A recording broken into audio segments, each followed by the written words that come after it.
Have you ever felt a chill run down your spine, even in a warm room, a shiver that seems to come from somewhere else? You might dismiss it as a draft, but what if it's something more?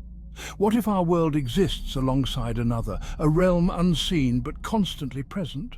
The realm of the supernatural? We love to hear stories about haunted places, don't we? Stories whispered around campfires, passed down through generations, each telling sending shivers down our spines. But these aren't just stories. These are real accounts, real people in real places experiencing something beyond explanation. These places, steeped in history and tragedy, become more than brick and mortar. They become repositories of energy, echoes of events long past.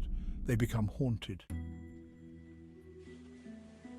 Old houses, abandoned hospitals, forgotten battlefields. These are the places where the veil between our world and the next seems thinnest. They hold the energy of those who came before, their joys, their sorrows, their final terrifying moments. The air in these places feels different, heavier somehow. Your senses feel heightened. You might hear whispers when there's no one there. You might see shadows move in the corner of your eye. These are the telltale signs that you're not alone.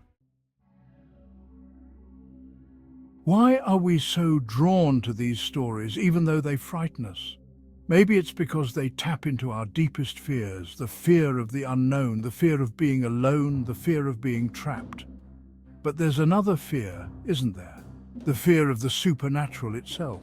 The fear that something beyond our understanding might be watching us, reaching out to us from the shadows.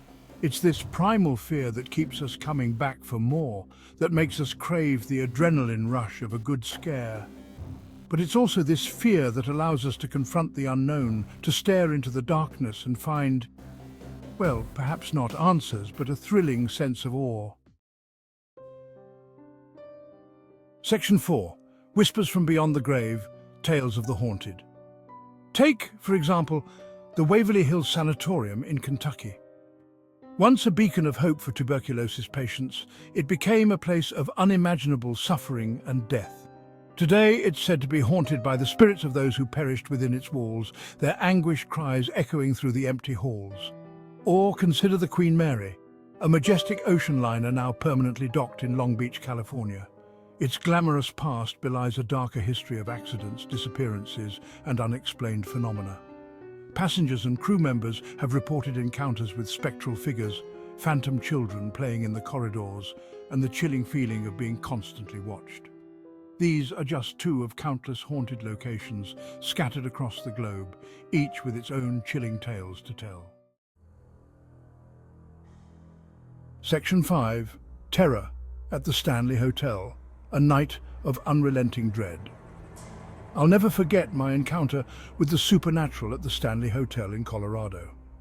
This grand hotel, perched high in the Rocky Mountains, inspired Stephen King's The Shining.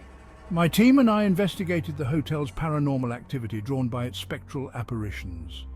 We set up our equipment in room 217, where King had stayed. As the night wore on, the atmosphere grew heavy.